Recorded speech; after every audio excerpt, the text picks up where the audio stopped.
You know how some days just feel normal? Too normal. That's what makes them stick in your head afterward. Because when everything goes wrong, you keep going back to how ordinary the morning was. That's the thing I remember first. Not the noise, not the smoke, the boredom. I was standing across the road from the palace side of the park, maybe 40 feet from where the guard was posted, and I was bored out of my mind. I'd been waiting nearly an hour for my sister to show up. She's always late. Always. And I'd told her, I said, meet me by the black railings near the corner, the ones with the gold tips, and don't wander off because there are 1,000 black railings around here and they all look the same. So there I was. Just me, my phone at 8%, and this soldier standing dead still in his red tunic and that tall black hat. Bearskin, I think they call it. Massive thing. Must weigh a ton. And it was warm that day. Not blazing, but warm enough that I was sweating in a t-shirt, and this poor guy was in full uniform, wool jacket, gloves, the lot, not moving a muscle. I actually said something to him, out loud. I know you're not supposed to, but I couldn't help it. I said, mate, how are you not dying in that? Nothing, of course. He just stared straight ahead like I was a pigeon. There was a decent crowd that morning. It was one of those late spring days where the tourists come out in swarms. Coaches parked up the road, families with kids on their shoulders, a group of school kids in matching yellow caps being herded along by two teachers who looked like they'd lost the will to live. Somebody was selling those little plastic flags and cans of drink from a stall. And the sound of it all, the chatter, the traffic, a busker somewhere down the way playing something on a guitar, it all just kind of blended into this low hum, background noise. And the guard just stood in the middle of it, like a rock in a river. I watch people take photos with him. That's the whole ritual, isn't it? You stand next to him, you do a cheeky little pose, your mate takes the picture, and the guard doesn't react at all. There was one lad, maybe 19 or 20, tourist by the look of him, big backpack, and he kept getting closer and closer to the guy's face, pulling faces, trying to make him laugh. His friends were egging him on. And the guard, without moving his head, just at one point stamped his boot down hard and shouted this sudden, sharp bark of a command. Stand back from the Queen's Guard. Something like that. Loud. Made the whole crowd jump. The lad nearly fell over backwards. Everyone laughed. I laughed too. It was funny. That little flash of life out of a statue. I remember thinking, that's a proper job, that. Standing there all day getting messed with by strangers, and you're not allowed to even blink wrong. I thought it must be the most boring job in the world. God, I was wrong about that. Let me tell you a bit more about the setup, because it matters. It matters where everyone was standing. The road curves round there. On one side you've got the park, all green and open, big old trees, people lying on the grass even though it wasn't quite warm enough for it. On the other side, the pavement where the guard was posted, near a sort of gated entrance. Behind him, a bit of a courtyard, and then the building. In front of him, the crowd, and beyond the crowd, the road, and beyond the road, more park. There was a bin.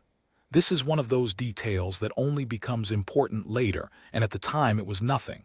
Just a bin. One of those big metal public ones, dark green, on the corner near a bench. Ordinary as anything. People were dropping their coffee cups in it, their sandwich wrappers. A woman put a nappy in it, I remember, and pulled a face because there wasn't a proper baby change nearby. And there was a bag next to the bin. I clocked it, I did. That's the honest truth. I saw it and my brain went, someone's left their bag, and then immediately went, not my problem, and moved on. It was a dark hold-all, sports bag sort of, zipped up, sitting on the ground, tucked slightly behind the bin like it had been placed rather than dropped. I've thought about that bag more times than I can count. If I'd said something, if I'd flagged it, but you don't, do you?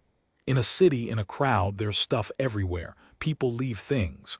You assume they'll come back for it. You assume it's fine. You always assume it's fine. My sister finally texted. Almost there. 5 mins. Which for her means 15. I texted back something sarcastic and put my phone away because it was about to die anyway. And that's when I noticed the man.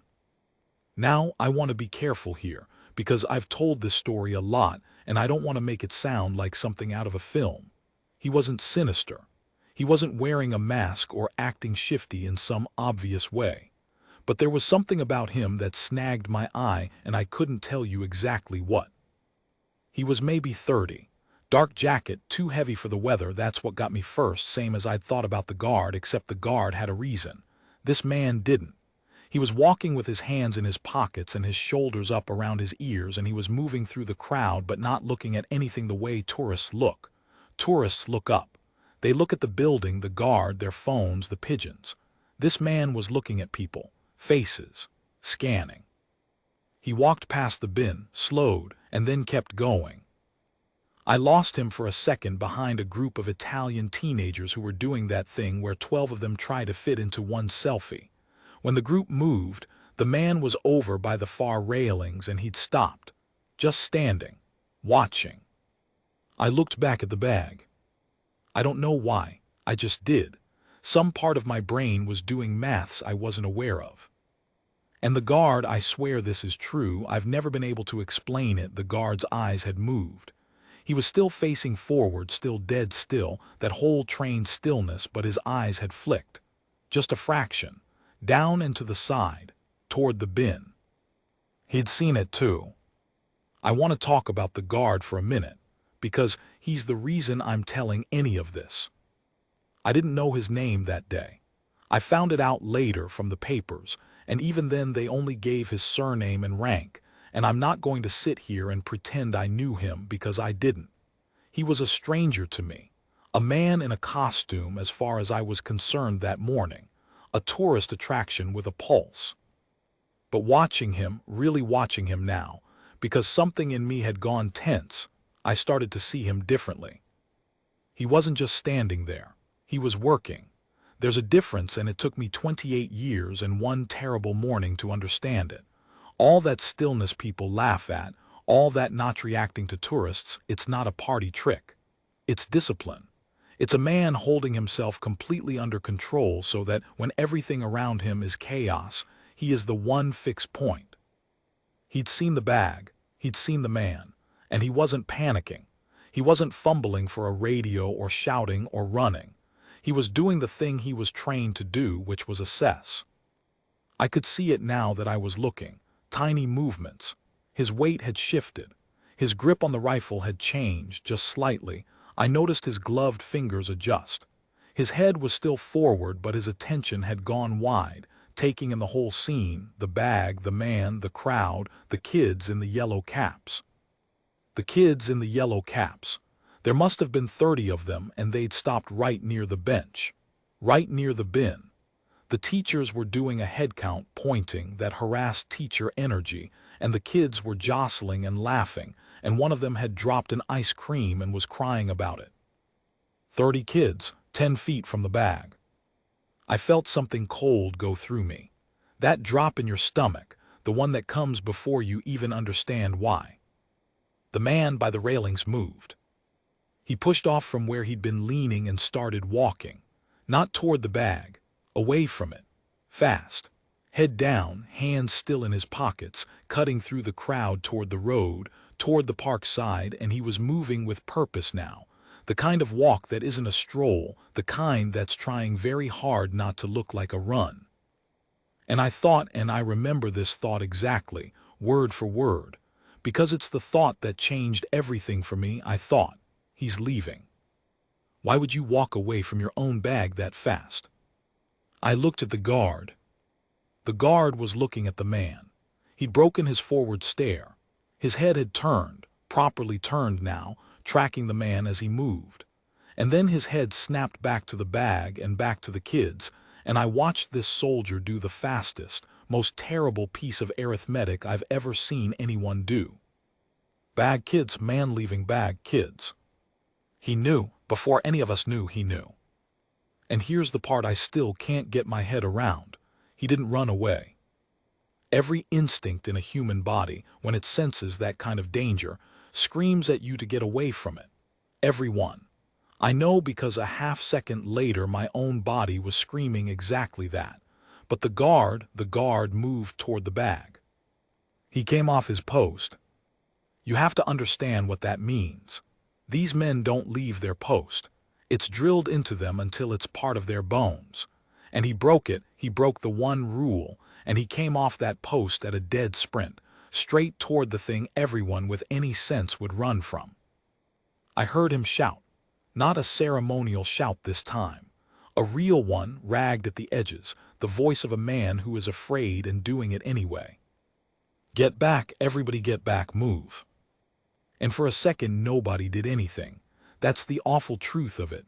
For one long, stupid second the crowd just looked at him, a soldier running and shouting. Some of them probably thought it was part of the show. Somebody actually laughed.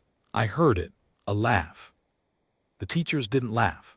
God bless them, the teachers got it instantly. I saw one of them grab the nearest kids by the shoulders and start physically shoving them, turning them. Away, away, run, go, and the other teacher was doing the same. And the kids were confused and some started crying and the ice cream one was still crying and it was chaos. It was pure chaos, 30 small children being pushed in every direction. The guard reached the bag. He didn't touch it. I remember that. Even then, even in the middle of it, some part of his training held you don't touch it. Instead he put himself between the bag and the children, between the bag and the crowd. He planted himself there, this man in his ridiculous heavy red coat and his tall black hat, and he threw his arms wide and roared at everyone to get down, get back, get away. He made himself a wall. That's the image I can't lose. When I close my eyes, I still see it. A soldier standing with his back to the danger and his arms spread wide, herding terrified strangers away from the thing that could kill them all, using his own body as the last barrier between them and it. And I was rooted to the spot. I couldn't move. I want to tell you I ran, I want to tell you I helped, but the truth is I just stood there with my dead phone in my hand and my mouth open, and I watched a man I'd been mocking an hour earlier become the bravest thing I have ever seen. My sister, somewhere in all this my phone buzzed one last time before it died. I'm here. Where are you? I can see a guard running law. What's going on? She was there. She was somewhere in that crowd. And that's when the world came apart. I've tried to describe the sound to people, and I always fail.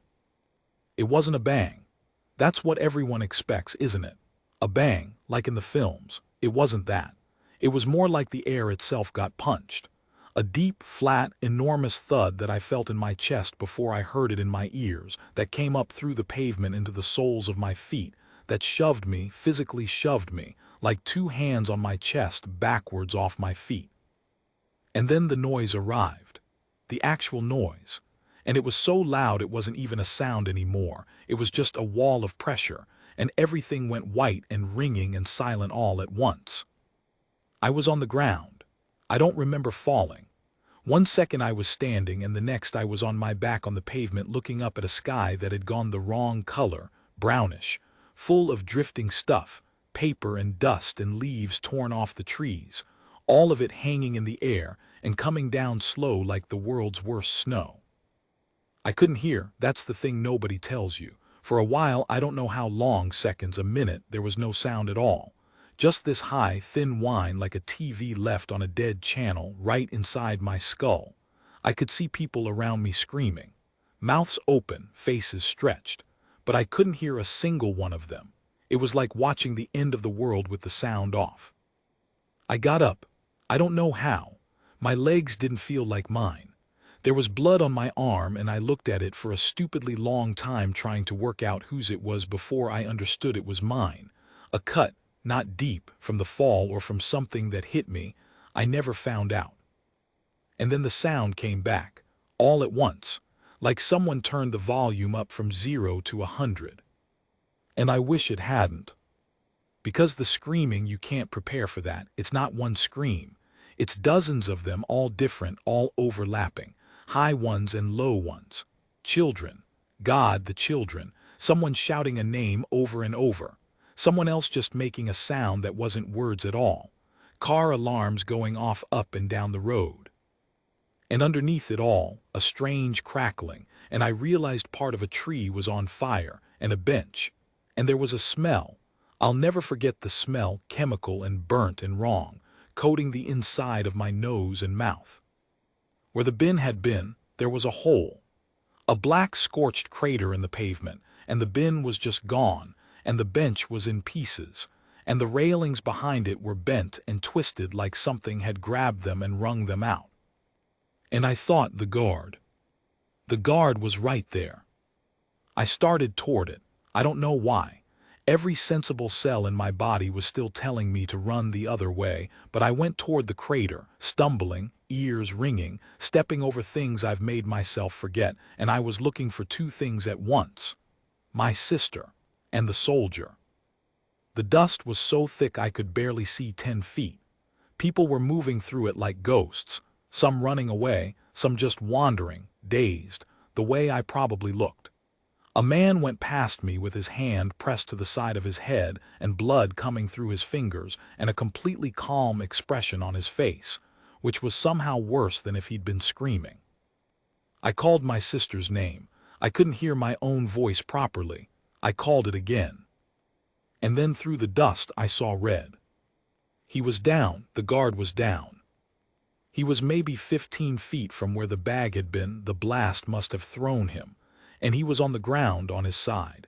And my heart just dropped through the floor because I thought, that's it, he's gone. Nobody's that close and walks away.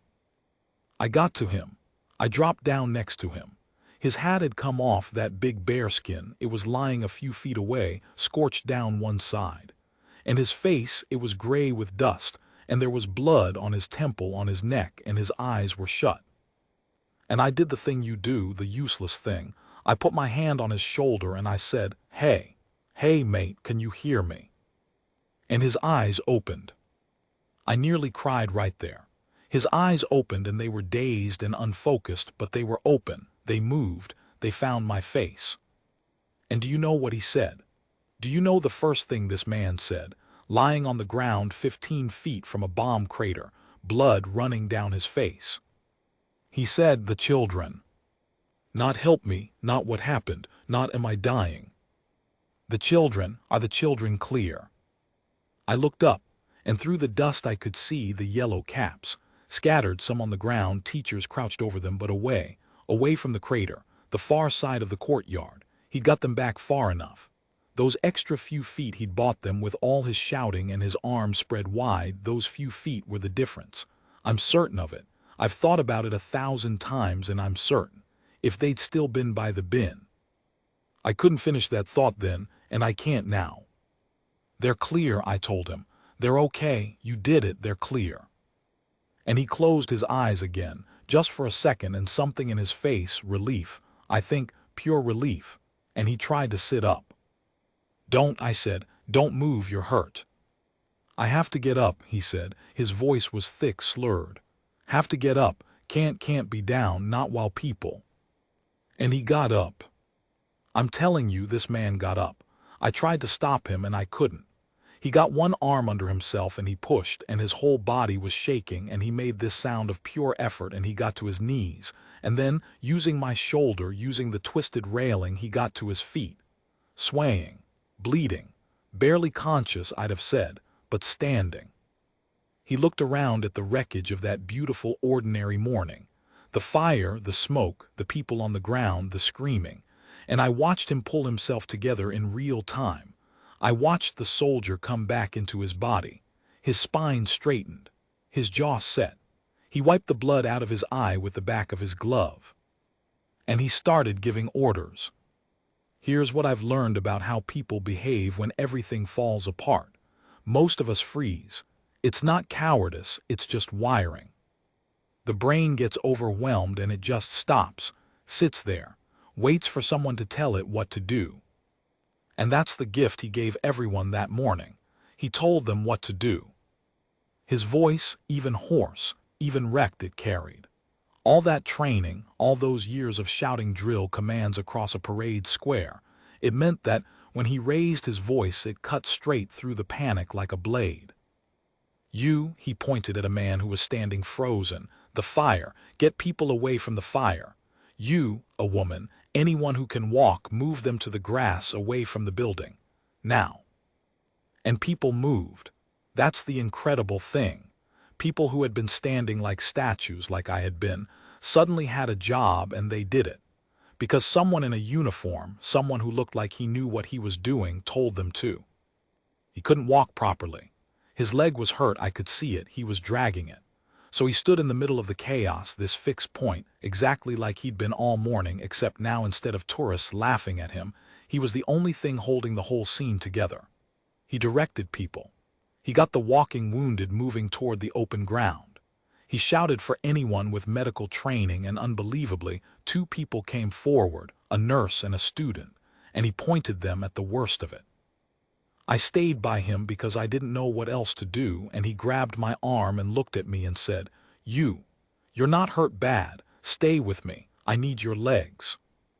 My legs, because his wouldn't carry him anymore, so I became his legs. He'd point and I'd go, check that person, move that one, tell those people to get back from the building. I was his runner. And I did it, I did every single thing he said, because in that moment I would have followed that man into anything.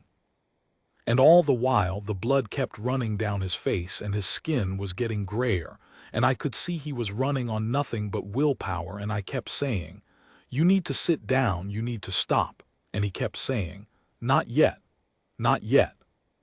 I found my sister.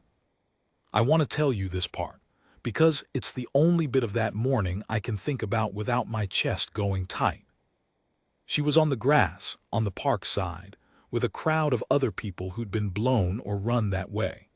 She had a cut on her forehead and she was crying and shaking, and when she saw me, she made a sound I've never heard her make before or since, and we just grabbed each other and held on and didn't say anything for a while. She'd been further back than me. The distance saved her. If she'd been on time, if she'd been the one waiting by the railings while I was late, I don't let myself think about it. But I think about it anyway. At night, mostly. I wanted to stay with her. Every part of me wanted to just sit down on that grass and hold my sister and not move. But she was okay. She was okay. And back across the road there was a man who was very much not okay and who was still standing up directing traffic through hell, and I couldn't leave him. I told her I'd be back. She grabbed my hand and said, Don't go, and I said I have to, and I went. That's the choice I'm most proud of and least able to explain, leaving my safe sister to go back to a bleeding stranger. But he wasn't a stranger anymore, not after that morning, not after the children Are the children clear. By the time I got back to him, the first sirens were coming. That sound, I've never in my life been so happy to hear a siren. Loads of them, getting louder from every direction. Blue lights coming through the smoke. But before they arrived in that gap, there was one more thing. And this is the part the papers got hold of. This is the part that made him briefly famous, though he never wanted any of it. There was a woman trapped.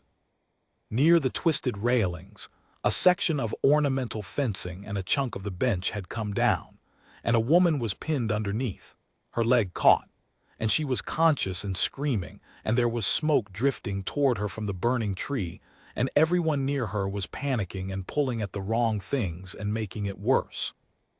The guard saw it. He was maybe 40 feet away and he couldn't run, but he went. Dragging that leg, one hand pressed to his side, he crossed that distance, and he got there and he took charge, calm as anything, and he organized it. Told people where to lift. Told them to stop pulling and start lifting together on his count. Braced his own bad shoulder under the metal. And they lifted it. 4 or 5 people and 1 broken soldier, and they got that fence off her, and 2 others dragged her clear just as the smoke rolled over the spot where she'd been.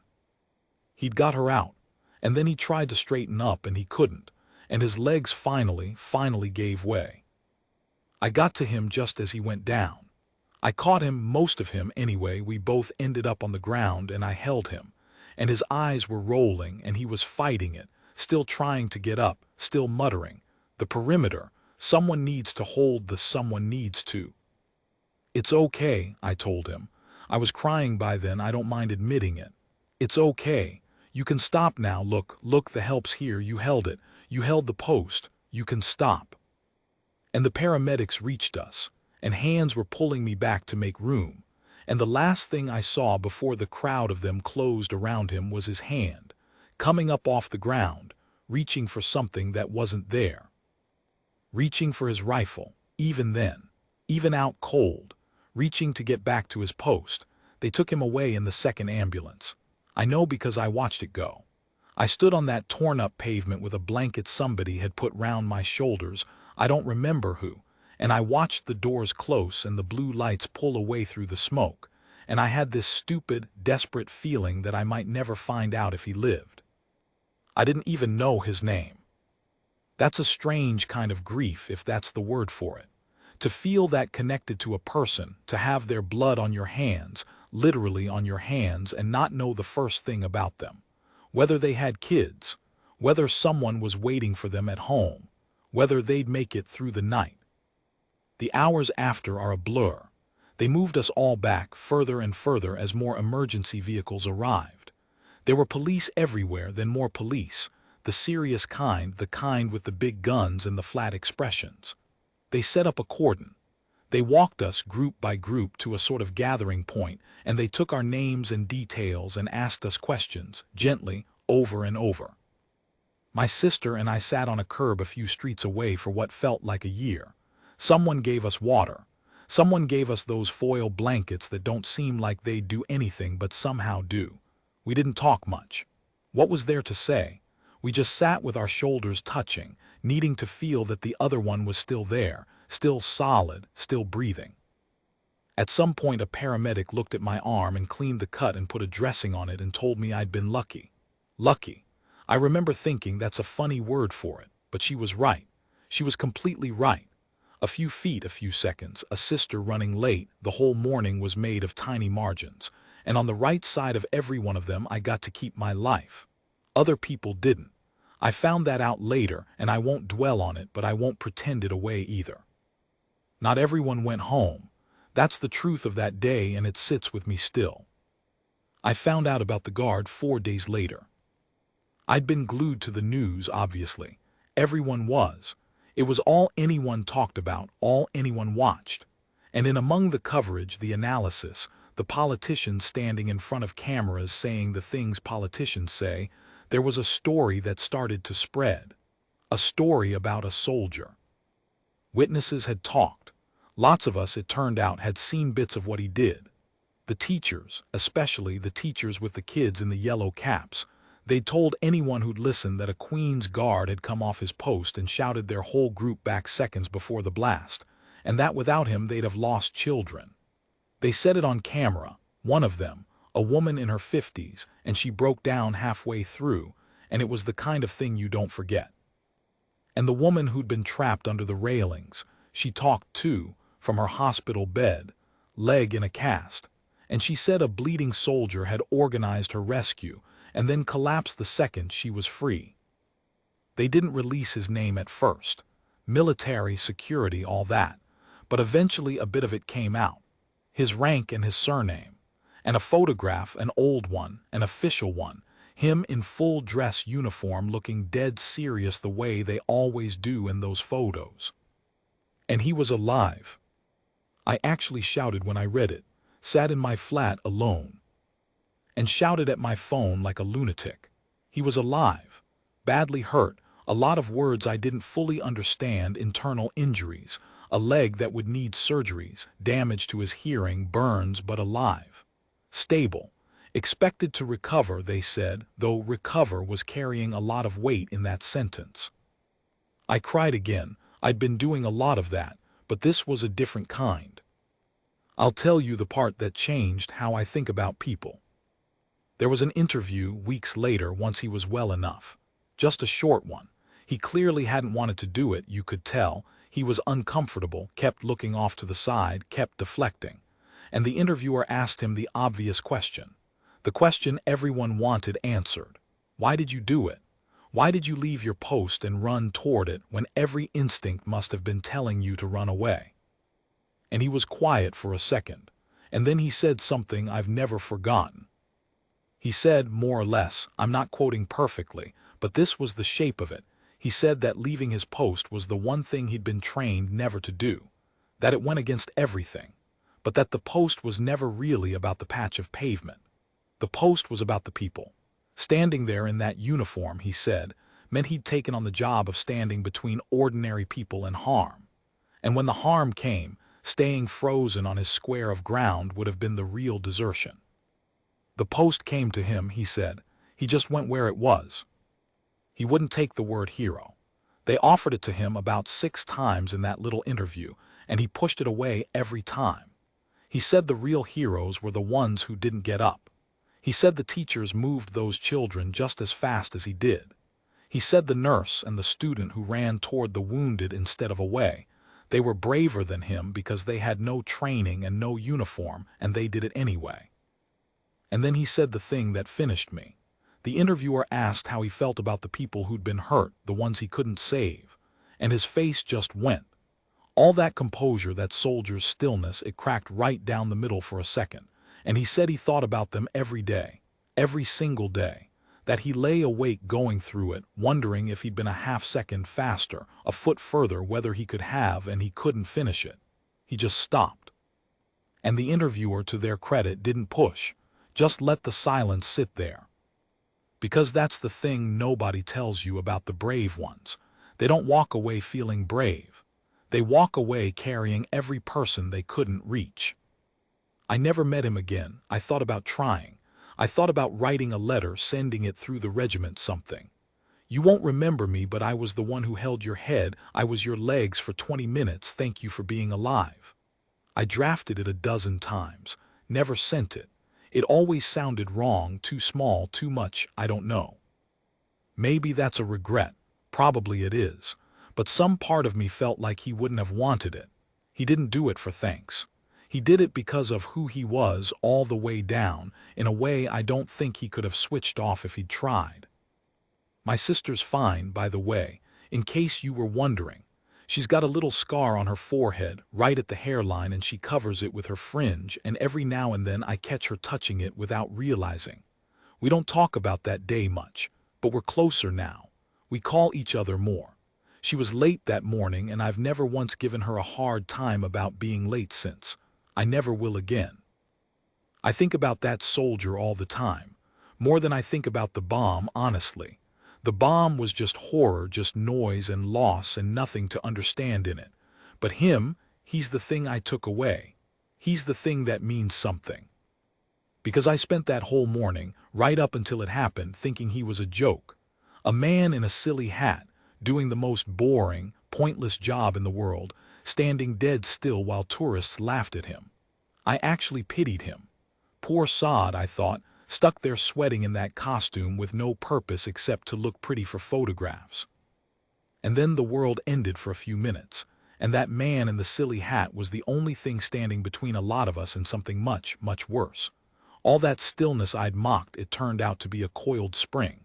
All that discipline, all that not flinching, all that standing your ground no matter what walks up and shouts in your face, it turned out that's exactly what it's for. It was never about the tourists. It was about the day the tourists became something to be saved. We laugh at the guards, don't we? We all do. It's part of the fun of visiting. Stand next to the statue, try to make him crack, take your photo, move on. And there's no harm in it, and I still smile when I see the videos. But I can't watch one now without seeing something underneath it. Because I know now what's inside that stillness. I've seen what it becomes when it's needed. He stood his post. That's the whole thing, really. In the middle of the worst morning of 100 lives, when everything was fire and smoke and screaming, one man decided that his job was to stand between us and the dark, and he did it, and it nearly killed him, and he'd do it again tomorrow without a second's hesitation. So the next time you're near one of those palaces, and you see one of them standing there in the heat, sweat running down under that great heavy hat, not moving, not blinking, looking for all the world like the most boring man alive, do me a favor.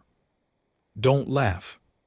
Just nod, just once, because you have no idea what's waiting inside that stillness or what it might one day be willing to give for you. I know I found out. And I'll be grateful for the rest of my life.